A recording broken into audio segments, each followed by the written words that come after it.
The other kind of study that started to play a role in the 1990s was the so-called cohort study, and we're going to spend most of our time today on that. The American Cancer Society study was first published by Dr. Arden Pope and colleagues in 1995. Prior to that, an analysis of the Harvard Six Cities study was published in 1993. These are from that. It suggests that the risk of premature mortality in Steubenville, Ohio, the most polluted city, were higher, substantially higher than those in Portage, Wisconsin, the least polluted city, by about 26% higher. These became the basis of every major estimate of benefits during the 95, 96, 97 time frame from potential reductions in particles. These showed higher risks, 4 to 6% increase in mortality per 10 micrograms than the time series studies. In 1996, there was a lot of controversy about these studies, about access to the data.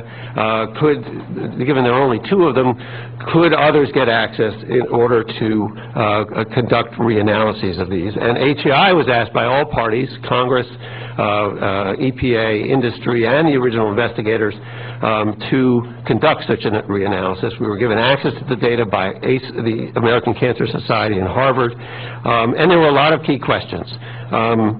Were the studies accurately conducted? Could the studies be replicated? Would different models, statistical models, analytic approaches produce different results?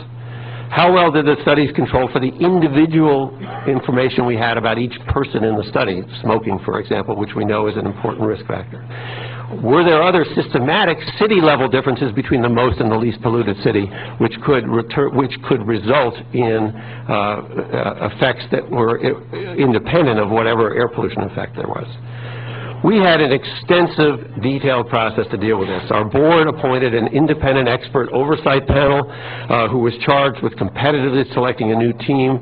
That was a team led by Dr. Daniel Kruski of the University of Ottawa to identify the relevant questions and to oversee the work.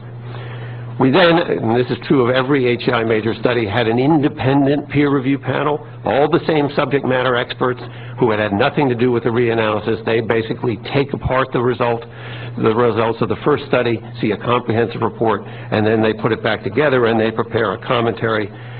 And given the wide interest in this, we had an advisory committee made up of key stakeholders, prominent critics, some of whom, and scientists with relevant skills. I noticed a number of names that are on this list who are in the room here today.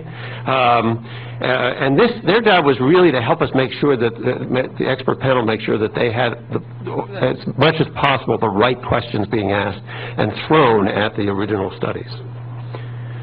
So the audit did extensive random testing of individual data files.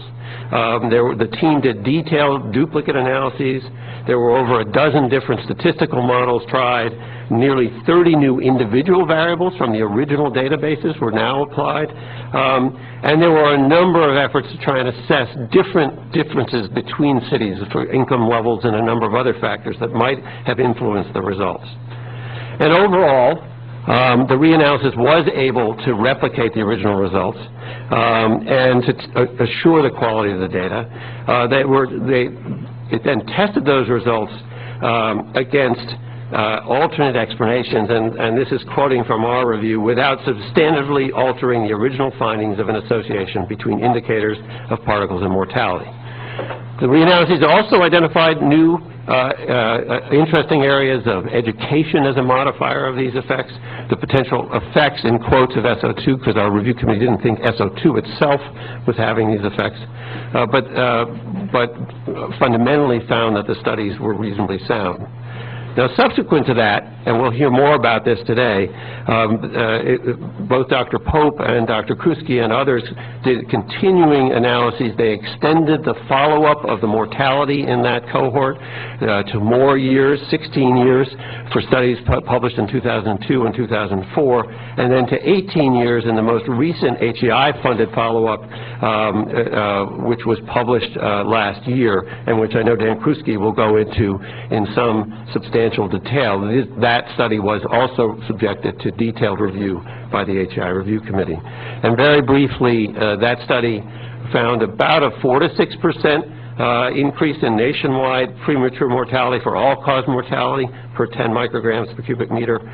Found substantially larger estimates of effect for ischemic heart disease, the form of heart disease that can lead to ischemic cardio or heart attacks. They also did interurban analyses in Los Angeles and New York with much more refined exposure analysis, and of great interest to us, found a substantially higher risk than the national levels in Los Angeles, but not of substantially higher risk. In fact, did not find estimates of effect except for ischemic heart disease in New York, causing our panel to suggest that you need to be cautious. Yes, you might find something in Los Angeles as they did, but you shouldn't extrapolate that necessarily to other parts of the country.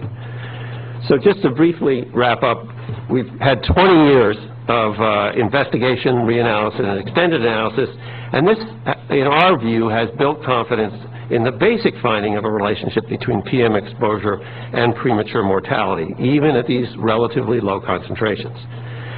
There have been some additional national cohorts analyzed, the Medicare cohort, the Veterans cohort that Dr. Lifford has been working with, the Women's Health Initiative. Science, of course, has further questions to answer. It always does, even as decisions are made. And looking forward, we still need to think of continuous improvement in the epidemiology and the models used, in dealing with regional variability, in looking for more and younger cohorts, because these cohorts are getting older and it gets harder and harder to make conclusions as that happens.